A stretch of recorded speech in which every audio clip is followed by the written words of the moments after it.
아무도 몰랐어요. 그 여자가 재개발 예정지에 가만히 앉아 커피만 마시던 그 여자가 여길 다 지켜보러 온 거였다는 걸. 세상은 힘 있는 사람 뜻대로 돌아간다. 그 말 나는 잊지 않았어요. 내가 그 말에 어떻게 짓밟혔고 우리 할머니가 그 말 한 줄에 얼마나 무너졌는지. 이제 보여줄게요. 누가 진짜 힘 있는 사람인지. 그럼 오늘의 사연 시작하겠습니다. 카페 문을 열고 들어섰을 때 소영은 스스로 최대한 자연스럽게 보이려고 애썼어요. 사실은 이 동네 처음이 아니었거든요. 오래전 할머니가 살던 동네였고 어릴 때 한여름마다 와서 수도가에서 물놀이 하던 기억이 생생했어요. 근데 지금 이곳은 재개발 딱지가 덕지덕지 붙은 폐허 같았어요. 저기 있는 예쁜 아가씨는 뭐하고 계시나? 갑작스러운 목소리의 소영은 커피를 든 손이 움찔했어요. 정장에 번드르르한 얼굴. 어딘가 낯익은 듯한 건물 앞 현수막에서 본 이름과 같은 남자. 혹시 이 동네 사시나요? 아니요. 그냥 커피 마시러 왔어요. 최대한 평온한 척 하지만 속은 바짝 긴장한 채 소영은 대답했어요. 그럼 잘 됐네요. 이 동네 곧 완전히 바뀔 텐데 미리 구경해 두세요. 바뀐다는 게 무슨 뜻이에요? 소영이 일부러 순진한 척 되물었어요.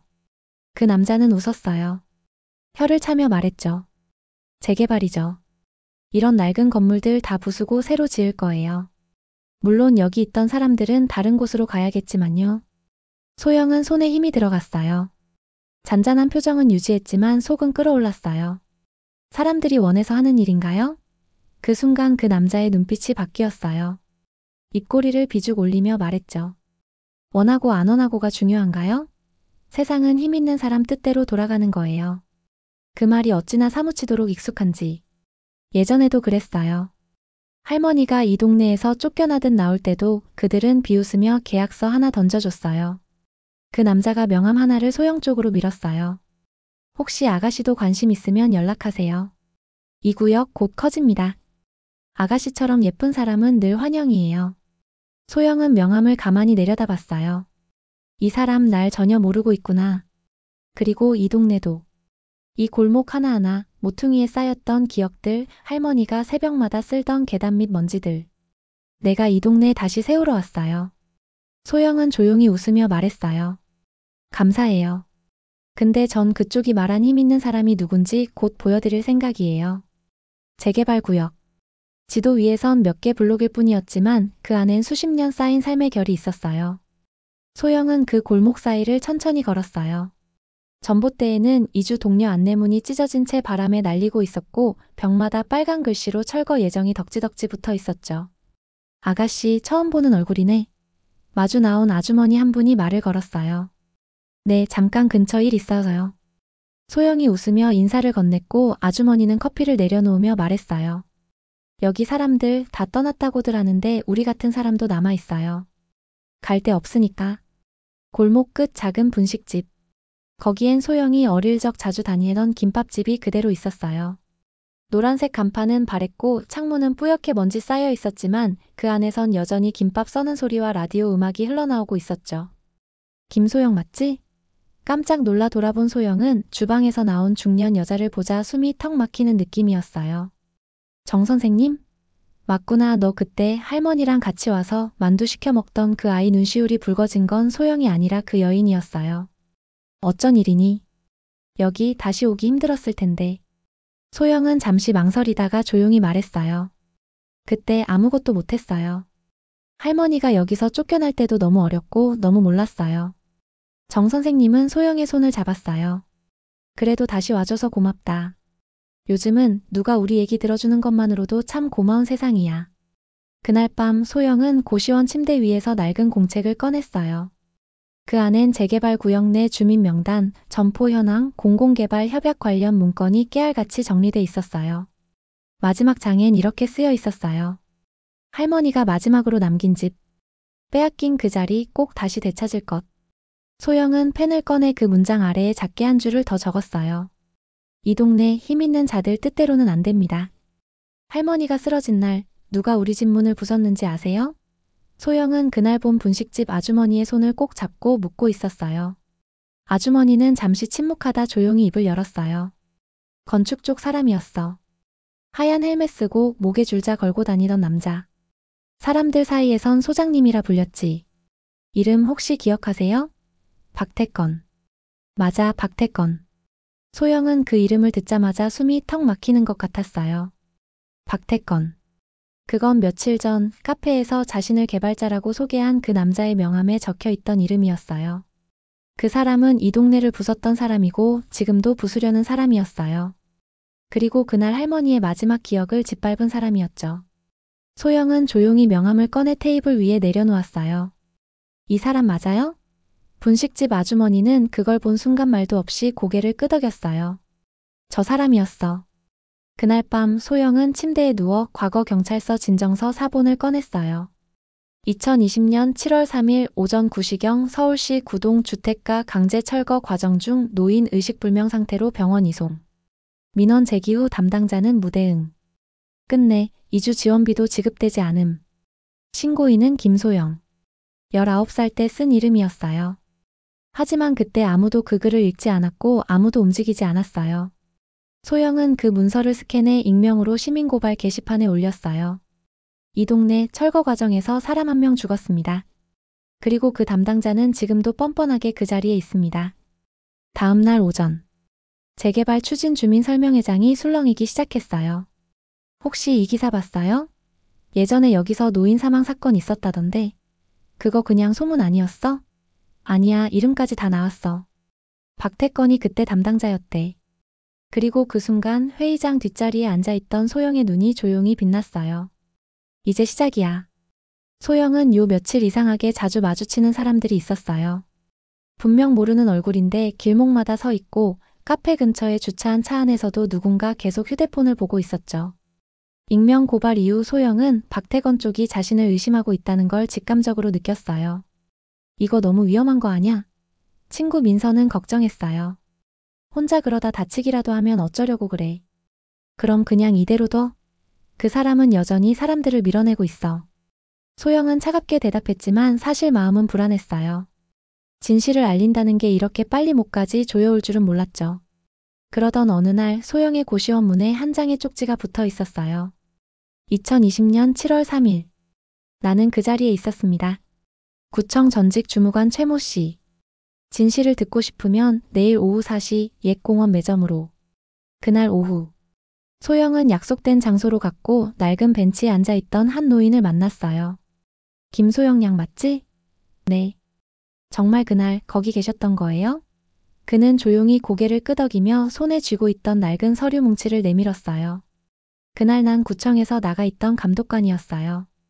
내 할머니 댁에서 철거 강행하는 거 보고 말렸어요. 명백히 서류도 안 맞았고 사전 고지도 없었거든. 소영의 손이 떨렸어요. 근데 왜 아무 말도 안 하셨어요? 내가 그날 적은 보고서가 윗선에서 다 누락됐어요. 그리고 며칠 후 내가 징계받았고 자리에서 밀렸지. 그의 눈동자엔 지워지지 않는 분노와 회한이 담겨 있었어요. 그는 종이 하나를 꺼냈어요. 현장 강제 철거 중 노인 부상 발생. 철거일자 사전 통보 없음. 담당자 박태건 외 2명 이건 그날 내가 작성한 원본 보고서야. 소영은 그 종이를 가슴에 껴안 듯 안았어요. 할머니가 왜 그날 그렇게 무너졌는지 이제야 알겠어요. 그는 마지막으로 조용히 말했어요. 김소영 양. 그날 당신 할머니는 절대 혼자 아니었어요. 기자요? 소영의 목소리가 떨렸어요. 네. 공익제보 전문팀입니다. 게시판에 올리신 고발문 사실관계 확인 중인데 혹시 관련자이신가요? 그녀는 한참 망설이다 조용히 대답했어요. 피해자 가족이에요. 강제 철거 당일 돌아가신 분의 손녀입니다. 기자는 만남을 요청했고 그날 오후 소영은 카페 한켠에서 조심스럽게 보고서 원본을 꺼냈어요. 이거 그날 현장에 있던 공무원이 남긴 보고서예요. 기자는 눈이 커졌어요. 박태건 이 이름 요즘 도시정비사업계 블루칩인데 그 사람이 할머니를 죽였어요. 기자는 말을 잇지 못하고 서류를 곱씹듯 들여다봤어요. 이 정도면 기사로 쓸 수 있어요. 근데 당신 위험할 수도 있어요. 소영은 웃었어요. 그 웃음이 한없이 단단했어요. 이미 위험해요. 근데 이제 뒤로 안 물러나요. 그날 저녁 누군가가 카페 안으로 들어왔어요. 박태건. 그 남자였어요. 아직도 이 동네에 있군요. 용감하네. 그가 앉자마자 명함을 다시 내밀었어요. 기자랑 만났다면서요? 그 종이 한 장 당신 인생을 바꿀 수 있어요. 물론 좋은 쪽으로도 아주 나쁜 쪽으로도. 소영은 조용히 웃었어요. 그쪽도 아세요? 그 종이 한 장이 우리 할머니 인생을 망쳤다는 거. 그건 세상 돌아가는 방식일 뿐이죠. 아니요. 그건 누군가 의도해서 만든 폭력이에요. 그는 한숨을 쉬며 노트북을 열었고 소영의 가족 관련 정보를 보여줬어요. 이런 것들이 언론에 흘러가면 당신 이미지가 어떻게 될지 생각은 해봤어요? 그녀는 그 노트북을 가만히 닫아버렸어요. 이미 결정했어요. 할머니처럼 조용히 사라지지 않을 거예요. 박태건이 말없이 일어나 나가며 한마디 던졌어요. 그럼 게임 시작이네요. 김소영 씨. 그날 밤 소영은 기자에게 메시지를 보냈어요. 모든 자료 제 실명으로 쓰셔도 됩니다. 그 기사가 나간 다음 날. 재개발 현장, 사망자 발생 담당자 박태건 실명 언급 헤드라인이 떠오르자마자 검색어엔 김소영, 철거 사망, 부당 개발 수십 개의 연관어가 순식간에 올라왔어요. 그와 동시에 악의적인 기사들도 쏟아졌어요. 고인 사망, 유족 과장된 주장 의혹 고시원 거주 청년, 감성팔이 언론 이용, 재개발 반대 김소영 씨, 과거 시위 전력도 논란 아가씨 괜찮아요? 분식집 아주머니가 조심스레 묻자 소영은 웃으며 고개를 끄덕였어요. 괜찮은 척이에요. 사실은 너무 겁나요. 그녀는 휴대폰을 껐어요. 댓글 하나하나에 숨이 턱 막히고 과거 사진까지 끌어낸 기사엔 손이 떨릴 정도였죠. 그날 저녁 카페 문이 조용히 열렸고 소영 앞에 누군가 앉았어요. 검은 점퍼에 평범한 차림의 중년 남자. 그는 조용히 명함 하나를 내밀었어요. 도시복지재단 정철민 이사입니다. 김소영 씨 기사 보고 그날 보고서 내가 다시 들여다봤습니다. 소영은 멍하니 그를 바라보다 입을 열었어요. 도와주러 오신 거예요? 그는 고개를 끄덕였어요. 내가 그날 그 철거건에 반대했어요. 결국 무시당했죠. 지금도 그 일 계속 마음에 남아 있습니다. 그는 태블릿을 꺼내 영상 하나를 재생했어요. 2020년 7월 3일 오전. 현장 CCTV 기록 일부. 붉은 헬멧을 쓴 박태건과 건물 앞에 고성을 지르며 밀어붙이던 직원들. 그리고 계단 아래서 주저앉아 있던 소영의 할머니. 소영은 입을 틀어막았어요. 그 장면을 이렇게나 생생하게 다시 마주할 줄은 몰랐어요. 이 영상 곧 공개할 겁니다. 정철민 이사는 조용히 덧붙였어요. 사람들이 묻겠죠. 저 여자가 누군데 왜 이러냐고. 그때 제가 말할 거예요. 그녀가 어떤 사람인지 내가 증명합니다. 그날 밤 소영은 다시 휴대폰을 켰어요. 수많은 악플 속 단 하나 익명의 댓글이 눈에 들어왔어요. 우리 엄마도 그 동네에서 쫓겨났어요. 응원합니다. 소영은 손끝으로 그 댓글을 조용히 눌렀어요. 고마워요. 진짜 고마워요. 영상이 올라간 날 인터넷은 그야말로 뒤집혔어요. 진짜 사람이 쓰러졌는데도 밀고 들어가? 재개발 담당자가 욕설까지 와 이건 선 넘었다. 김소영 씨 그동안 혼자 싸운 거야? 짧은 38초 영상이 한밤 사이에 수십만 회를 넘겼고 포털 메인 뉴스엔 박태건 철거 현장 욕설 논란이란 제목이 올라갔어요. 소영아, 너 대박이야. 지금 완전 난리야. 민서가 소영을 부둥켜 안았고 분식집 아주머니는 눈물을 훔쳤어요. 이제 세상이 보는 눈도 바뀌는구나 하지만 그만큼 빠르게 움직인 쪽도 있었어요. 박태건. 그는 언론 인터뷰에 나와 무표정하게 이렇게 말했어요. 해당 영상은 맥락 없이 잘린 부분입니다. 해당 주민의 상태는 그 전부터 위중했고 우리는 규정대로 철거를 진행했습니다. 그리고 소영에 대한 역공이 시작됐어요. 김소영, 위자료 소송 피소 허위사실 유포 혐의 재단 이사 정철민, 김소영과 사적관계 의혹? 철거 사건 피해자 유족 진짜 맞나? 그날 밤 소영의 휴대폰에 발신번호 제한으로 전화가 걸려왔어요. 김소영 씨. 이젠 멈출 때죠. 목소리. 박태건이었어요. 나 사람 하나쯤 무너뜨리는 거 식은 죽 먹기예요. 소영은 떨리는 숨을 꾹 눌러 삼키며 말했어요. 그쪽이 그렇게 쉽게 무너뜨릴 수 있었던 사람들 그 사람들이 어떤 마음으로 살아왔는지 한 번이라도 생각해봤어요? 그런 감성파리로 세상 안 바뀌어요. 내가 살아있는 한 이 동네는 우리가 가져갑니다. 전화를 끊고 소영은 무릎을 꿇었어요. 그의 말이 무서웠고 지치고 정말 모든 게 무너질까봐 그대로 고개를 받고 울었어요.